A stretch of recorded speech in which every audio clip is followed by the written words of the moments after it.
새벽에 여러분들의 눈을 어떻게 하면 좀 뜨게 하고 싶어서 앞에서 좀 변화가 일어나면 이게 뭐요? 그런 생각이 들 것 같아서 저는 이 코디는 비서실장님이 해주는 대로 입습니다. 아무튼 주는 대로 먹고 주는 대로 입고, 그게 참 가정의 행복을 이룩하는 놀라운 비결이라고 하는 것을 노트에다가 꼭 그렇게 적으셨으면 좋겠습니다. 서로 한번 축복하실까요? 오늘도 나오셨군요.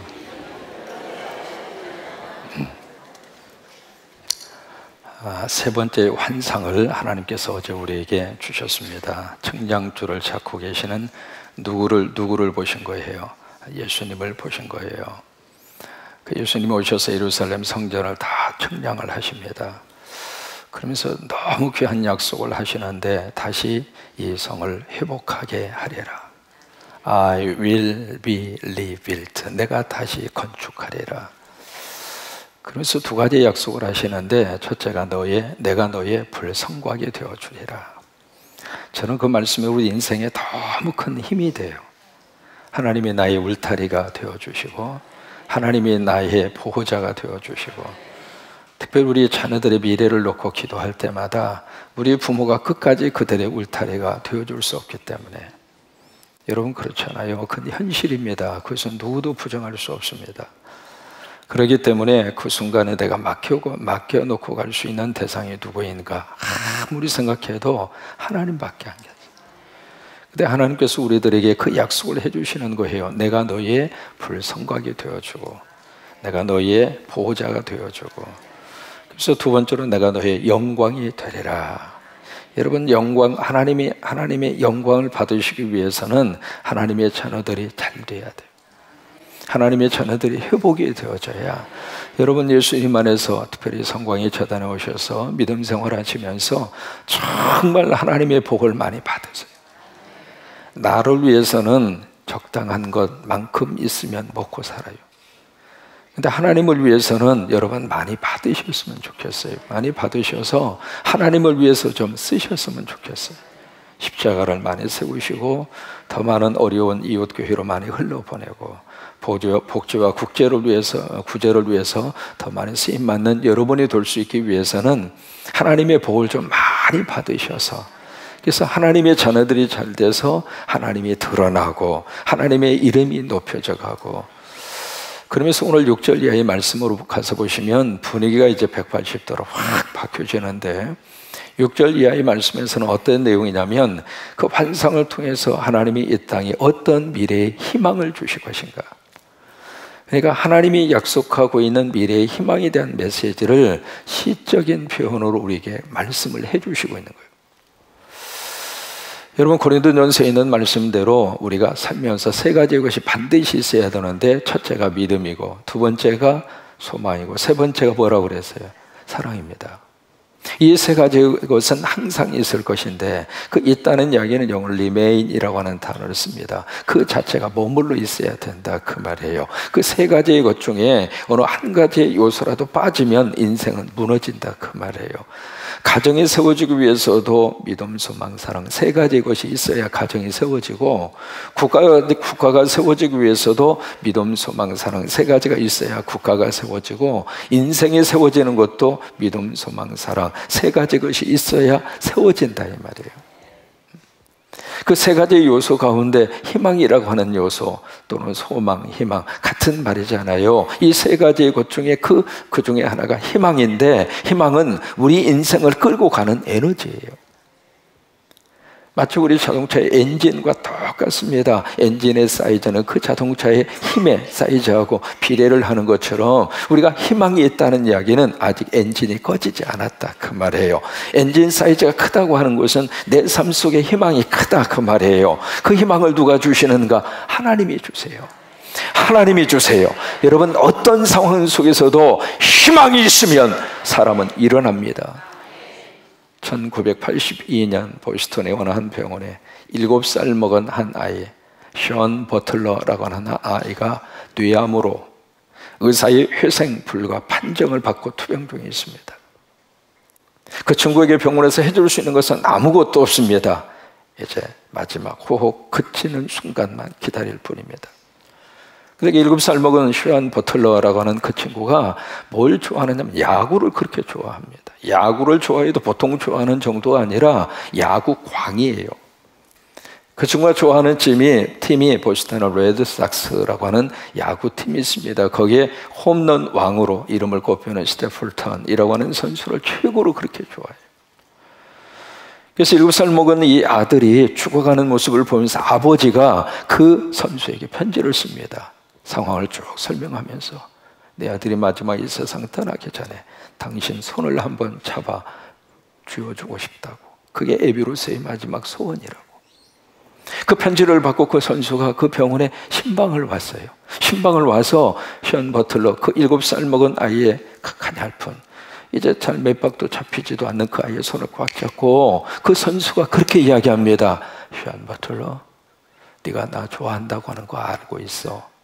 내가 바로 스테플턴이야. 내가 너에게 약속을 하나 해줄게. 내일 내가 경기가 있는 날이거든. 그 경기에서 내가 최선을 다해서 내가 너를 생각하고 너를 위해서 내가 홈런을 칠게. 왜냐하면 스테플턴이 그 당시에 레드삭스의 홈런 왕입니다. 그 약속을 하고 그 다음날 경기에서 이 스테플턴 선수가 그 션 버틀러를 생각하고 최선을 다해서 결국 그 경기에서 홈런을 쳐요. 다른 사람이 홈런 쳤어도 아멘 해주는 게 좋아요. 꼭 나만 홈런 쳐야 아멘입니까? 다시 할게요. 홈런을 쳤어요. 얼마나 좋아요. 근데 이제 그것을 TV 중계를 통해서 션 버틀러 이 친구가 다 중계를 본 거예요. 그 중계를 딱 보는데 참 묘하게도요, 그 홈런 치는 그 순간에 이 친구가 어디서 그 힘이 나왔는지 막 열광을 하면서 환호를 하고 응원을 하는 거예요. 그때 응원을 하는 순간 홈런을 쳤잖아요. 그러면서부터 변화가 생기기 시작을 하는데 회복의 역사가 나타나는 거예요. 결과적으로 어떻게 된 줄 알아요? 5개월 만에 완치 판정을 받고 병원에서 퇴원했습니다. 여러분, 암이라 하더라도 희망을 가지면 암이 더 이상 정복하지 못한다는 이야기예요. 가장 악성 종양은 무엇인가? 절망입니다. 절망이 바로 우리 인생을 좀먹고 있고, 절망이 우리 인생을 파괴하는 악성 바이러스이고, 우리 인생의 모든 프로그램을 망가뜨리는 것은 절망이에요.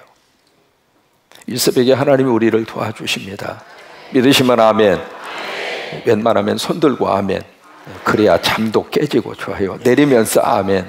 새벽에 하나님 우리를 도와주셔요. 우리는 그 하나님의 말씀을 믿습니다. 우리는 그 하나님의 말씀을 믿습니다. 그리고 부족한 차상영 목사를 통해서 새벽에 도우시는 하나님의 은혜가 우리 속에 강물처럼 흘러서 다시 한번 인생의 희망을 가지시기를 바라고, 그래서 오늘 6절부터 13절의 말씀은 그 희망의 메시지를 우리에게 주시고 있어요. 주시면서 몇 가지로 말씀을 하시느냐면, 첫째로 그 지긋지긋한 노예와 지긋지긋한 그 어두움과 절망의 자리에서 이제는 나와라. 그것이 6절과 7절입니다. 우리말 번역에는 오호라 그렇게 번역이 되어 있습니다만은 영어 번역에 보시면 come 두 번 이야기하고 있어요. 내게 오라, 오라는 거예요. 그 다음에 7절 말씀에서도 우리 번역에서는 크게 나타나 있지 않습니다만은 영어 번역에 보시면 come 자이온, 시온아 내게 오라, 오라고 하는 말을 3번 쓰고 있습니다. 그러면서 오라고 말씀을 하시면서 너희가 북방에서 너희가 이제는 도망쳐라, 그 이야기예요. 그 북방이 바로 어디냐면 7절 보시면 바벨론입니다. 그 바빌론이 어떤 장소인가? 지금 이스라엘 백성들을 억압하고 있는 장소예요. 지금 노예 상태로 살고 있는 바로 그곳이에요. 거기는 희망이 없는 곳이에요. 그런데 거기에서 하나님이 나오라고 하는 거예요. 나를 힘들게 하는 어두움의 그림자에서 여러분들이 나오시기를 바라고, 지금 살면서 상처받았던 그 자리에서 나올 수 있게 되기를 바라고, 실패했던 그 애굽의 그 자리에서 나올 수 있게 되기를 바라고, 특별히 영적으로 마귀와 사탄의 노예 같아서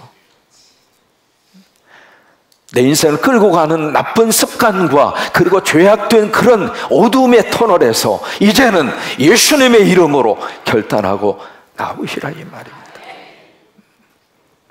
그 다음에 두 번째 주시는 희망의 약속이 있습니다. 두 번째 희망의 약속은 너무 어떤 시적인 표현 가운데 너무 감동적인 시적인 표현입니다. 바로 뭐냐면 내가 너의 눈동자가 되어주리라. 그것이 바로 8절입니다. 8절을 보시면 만군의 여호와께서 이같이 말씀하시되, 여러분 스가랴서를 읽으시면서 느낀 점이 하나 있었으면 좋겠어요. 바로 그게 뭐냐면 만군의 여호와라고 하는 이 호칭이 스가랴서에 엄청나게 많이 나옵니다. 왜냐하면 이 환상을 준 사람이 누구냐면 하나님이라 그 말이에요. 그 하나님이 어떤 분인가? 만군의 하나님이라 그 말입니다. 그 만군이라는 것은 영어로 Almighty, 전능하신 그 뜻이에요. 전능하신 하나님이라 그 말이에요. 지금 우리가 만나는 하나님은 전능하신 하나님이라 그 말입니다. 아브라함 속에 주님이 나타나셔서 너에게 아들이 있으리라. 그러니까 그의 부인도 웃고 아브라함도 고개를 갸우뚱거리고. 왜요? 불가능하거든요. 그러니까 하나님이 아브라함에게 뭐라고 말씀을 하시느냐면 내가 전능한 하나님이다. 그렇게 하나님 스스로가 아브라함에게 그렇게 스스로를 소개를 하는 거예요. 내가 누구야? 내가 전능한 하나님이야. 우리가 믿는 하나님이 전능한 하나님이라고 하는 사실의 믿음을 우리가 가지고 살면 절망 속에서도 희망할 수 있습니다. 여기 스가랴에게 환상을 주고 있는 하나님은 그런 하나님이라고 하는 사실을 만군의 여호와께서라고 하는 단어로 강조하고 또 강조하고 강조하고, 그러면서 8절 말씀의 영광을 위하여 너희를 노약한 여러 나라로 보내셨나니, 여기 누군가를 보내셔요. 여기 나를 보내셨다. 누군가를 지금 하나님께서 보내셔요. 그 보냄받은 사람이 누구냐면 메시아 예수 그리스도입니다. 그러면서 이 보내셨다고 하는 사실을 9절에서도 그 부분에 너희가 만군의 여호와께서 나를 보내신 줄을 알리라. 그리고 11절에서도 내가 만군의 여호와께서 나를 내게 보내신 줄 알리라. 그 보냄받으신 분이 메시아 예수 그리스도라고 말해요. 그러면서 하시는 말씀이 너희를 범하는 자는 그의 뭘 범하는 것이라, 눈동자를 범하는 것이라. 참 여기에 재미있는 표현을 쓰고 있습니다. 범한다는 이야기를 하고 있는데요, 터치라고 하는 말입니다. 누군가가 너를 터치하는 것은 내 눈동자를 터치하는 것하고 똑같아 그 말이에요. 여기 눈동자 이 부분이 신명기에서도 나오고 시편에서도 나옵니다. 신명기에 보시면 32장 10절 말씀에 광야와 황무지, 거기서 내가 너희를 만나 주겠고 내가 너희를 호위하겠고 그리고 눈동자와 같이 내가 너희를 지키리라. 신명기 32장에 그렇게 말씀을 하시고 있거든요. 그 다음에 시편 17편 8절에서도 눈동자와 같이 내가 너를 지키시고, 여기 눈동자라고 하는 말을 영어로 보시면 참 재미있게 그렇게 표현을 했습니다. 영어로 눈동자를 어떻게 표현하냐면 The apple of my eyes. 내 눈 있잖아요. 눈의 애플, 사과다 그 말이에요. 이게 눈동자라고 하는 뜻입니다. 영어 한마디 시간. The apple of my eyes. 발음 끝내줘요. 다시 한 번만. The apple of my eyes. 이게 눈동자라고 하는 뜻이에요. 그러니까 누군가가 너를 터치한다고 하는 것은 하나님의 눈동자를 건드는 거다 그 말이에요. 여러분 이것처럼 시적인 표현이 어디가 있습니까? 여러분 눈동자처럼 예민한 신경의 신체의 구도 가운데 참 신비한 것 중 하나가 이 눈동자. 조만한 먼지라 하더라도요, 지금 미세먼지 때문에 힘들잖아요. 이 먼지라 하더라도 눈으로 들어오려고 그러면은 참 묘하게도 이 눈꺼풀, 하나님이 달아주신 유리창이 탁 내려와. 그것도 자동으로. 그래서 어떤 위험 상황이 감지되는 순간에 이 뇌를 통해서 명령을 내리기 전에 이미 본능적으로 자동적으로 여기가 반응을 보입니다. 그래서 눈이 다치지 아니하도록 그렇게 보호받는 것이 눈동자예요. 하나님이 우리를 그렇게 보호를 해주시겠다 그 말이에요. 그러니까 하나님이 우리를 프로텍트하고 우리를 보호하고 우리를 지켜주시는데 이것처럼 시적인 표현이 없어요. 내가 너를 눈동자처럼. 또 하나는 이 눈동자, 이 까만 동자 속에 뭐가 있느냐면 사람이 뭔가 어떤 사물이나 어떤 보고 싶은 그 대상 딱 봤을 때 그것이 보인다는 이야기는 그 까만 동자 속에 그 사물 자체가 들어와 있다 그 말이에요. 그랬을 때 그 이미지가 그 까만 동자 속에 맺혀 있을 때 보이는 거예요. 만약에 사람이 보인다. 지금 여러분들 우리 삼남신도 참 멋져 불어. 새벽에 만나니까 더 짱이요. 그러니까 이게 지금 삼남신도 그렇게 보인단 말이죠. 지금 몇 분이 오셨는가? 뭐 하나님만 아시지 뭐. 이게 다 보인단 말이죠. 그게 보인다는 이야기는 우리 그 대상자가 내 눈동자, 까만 동자 속에 들어와 있다 이 말이에요. 하나님이 우리를 눈동자와 같이 지키신다는 이야기는 하나님의 눈동자 속에 여러분이 들어와 있다 이 말이에요.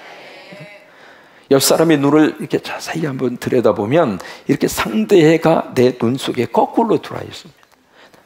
내가 상대해 까만 동자 속에 거꾸로 들어가 있어요.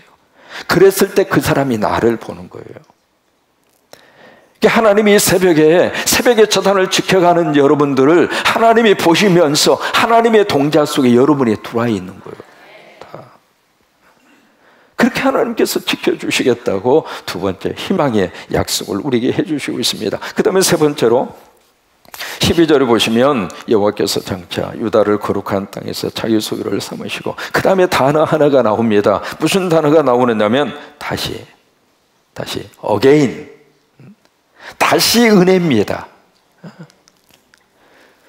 그 전에는 이스라엘 백성들의 죄를 범하고 그래서 하나님의 채찍을 받아서 1장 2절에 있는 말씀대로 하나님이 진노를 하셨어요. 너무너무 화가 나셔서 very angry, 너무너무 하나님이 분노를 하실 정도로 그들이 잘못 살았고 죄 가운데 살았고 그래서 결국 하나님의 채찍을 받아서 남의 나라의 포로로 끌려가는 그런 신세로 해서 전락해 버렸고 자기의 고향 땅에 예루살렘 성전은 완전히 폐허가 되어버렸고 그런데 하나님께서 여기 12절의 말씀대로 again, 다시 이것이 하나님이 주시는 희망의 메시지입니다. 다시 일어설 수 있도록 그러면서 13절 말씀에 모든 육체가 여호와 앞에서 잠잠할 것은 여호와께서 그의 거룩한 처소에서 일어나심이니라 하라 하더라. 하나님이 반드시 하겠다고 하는 이야기를 반드시 하겠다고 하는 하나님의 의지를 여기에 일어난다고 하는 표현으로 우리에게 가르쳐 주시고 있습니다. 다시 은혜요. 다시 은혜. 요나를 부르셔서 니느웨에 가서 말씀을 전가하기 싫었죠. 그래서 너무 힘들었어요. 본인만 힘든 게 아닙니다. 요나 때문에 그 배에 타고 있는 사람은 얼떨결에 힘들었어요. 예수 믿는 사람이 하나님 앞에 바로 서면 그 사람 때문에 이 사회가 흔들리지 아니하도록 하나님이 이 사회를 축복하시는 거예요. 우리에게 키가 있습니다. 교회에게 키가 있어요. 교회가 하나님 앞에 바로 서 있으면 나라는 하나님이 세워가십니다. 근데 교회가 흔들리면 하나님의 백성들이 하나님의 마음에 합한 대로 살지 않으면 그 하나님의 사람과 교회 때문에 그 주변 사회와 주변 그 모든 환경도 같이 흔들린다 그 말이에요. 결국 요나가 그 고래 뱃속에 물고기 뱃속에 들어가서 회개하잖아요. 회개하니까 요나서 2장으로 가시면 다시 요나에게 하나님의 말씀이 임합니다. 그것이 하나님이 주시는 희망입니다. 다시 시작할 수 있도록 지금까지 어떻게 살아오셨던 오케이 이제는 정리하고 이제부터 내가 회복하고 이번에 이 집회를 통해서 뭔가 내 삶 속에 회복의 역사가 일어나기를 주의 이름으로 축원합니다. 나 자신으로부터 회복을 하고 가정에서도 작은 것이라 하더라도 뭔가 변화의 회복의 역사가 일어날 수 있게 되기를 바라고 그래서 하나님이 우리 인생 속에 다시 한번 이 다시의 은혜를 쏟아부어 주시게 되기를 주의 이름으로 축원합니다. 그리고 네 번째로 무슨 희망을 우리에게 약속하시는가? 임마누엘의 희망입니다. 10절에 보시면 여호와의 말씀에 시온에 따라 노래하고 기뻐하라. 이는 내가 와서 내 가운데 머물 것이라. 내 가운데 머물 것이라. 내가 너희 사이에서 I will live. 내가 영원히 너희 사이에서 내가 살 것이다, 그 말이에요. 그것이 바로 뭐냐면 임마누엘입니다. 11절에도 그날에 많은 나라가 여호와께 속하여 내 백성이 될 것이요 나는 내 가운데 머물리라. 내가 너희 가운데 함께 살 것이다. 이것이 임마누엘입니다. 같이 한번 해보실까요? 임마누엘. 다시 한번 임마누엘. 그래요. 하나님이 나와 함께 하시겠다, 그 말입니다. 여러분 살면서 가장 행복한 것이 바로 무엇일까? 하나님이 나와 함께 하시는 거예요. 환경보다 중요한 것은 누가 나와 함께 하느냐, 그거예요. 풀무불 속이라 하더라도 하나님이 함께 하니까 머리털 하나 상하지 아니했잖아요. 사자구리를 할지라도 하나님이 함께 하시니까 사자가 다니엘을 어떻게 해보지를 못했잖아요. 군산 지역에 하나님이 함께 하시면 여기저기 프랑카드 걸려있는 모습을 보면서 참 가슴이 아프고 마음이 아파요. 그런 용어를 쓸 수밖에 없는 사람도 마음이 아프고, 또 하나 왜 저렇게 절망적인 표현을 써야만 할까? 왜 군산이 죽기는 왜 죽습니까? 군산이 망하기는 왜 망합니까? 이 도성에 하나님이 계시면 망하고 싶어도 망할 수 없습니다. 우리는 환경을 보고 있습니다마는 그 어떤 환경이라 하더라도 그 환경 속에 누가 함께 하느냐, 이 말이에요. 성령이 함께 하시고 하나님이 함께 하시면 바로 사자굴이 은혜를 받는 은혜굴로 바꿔져 버렸잖아요. 풀무불이 죽이려고 던졌던 그 풀무불이 하나님을 만나는 성령의 거룩한 역사의 현장으로 바뀌어져 버렸잖아요. 내가 그들 가운데 머물리라.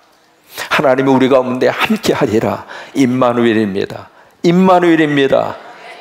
위대한 설교자 스펄전은 그렇게, 존 웨슬레는 그렇게 이야기합니다. 가장 좋은 것은 그가 마지막 죽으면서 했던 유언입니다. 인생을 살면서 내 인생의 가장 좋은 것은 하나님이 나와 함께 하시는 것이었다. 웨슬레의 유언입니다. 한번 해보실까요? 내 인생의 가장 좋은 것은 하나님이 나와 함께 하심이라. 그래요. 하나님이 우리와 함께 하세요. 그래서 우리에게 회복의 은혜를 다시 한번 부어주시게 될 거예요. 그 믿음을 가지고 한 번만 약속하십시다. 내일 새벽에는 밥을 먹기 위해서라도 나오십시다. 시작. 내일 아침은 집에서 밥 하지 마세요. 아예 오늘 저녁 선포를 하세요. 내일 아침 식사 노. 먹고 싶으면 개복동 3-1로 고. 내일 새벽에 오셔서 한 주간 동안 새벽기도는 함께 쌓은 거 서로 축하하고 격려하고, 또 어쨌든 정성스러운 식탁도 준비가 될 거예요. 교역자들이 섬기겠습니다. 여러분 내일 새벽에 꼭 오셔서 이렇게 토요일 날이 하나님 앞에 우리 영성의 새벽 영성의 최고봉이 됐으면 좋겠어요. 그래서 내일 새벽 다시 한번 약속하셨으면 좋겠습니다.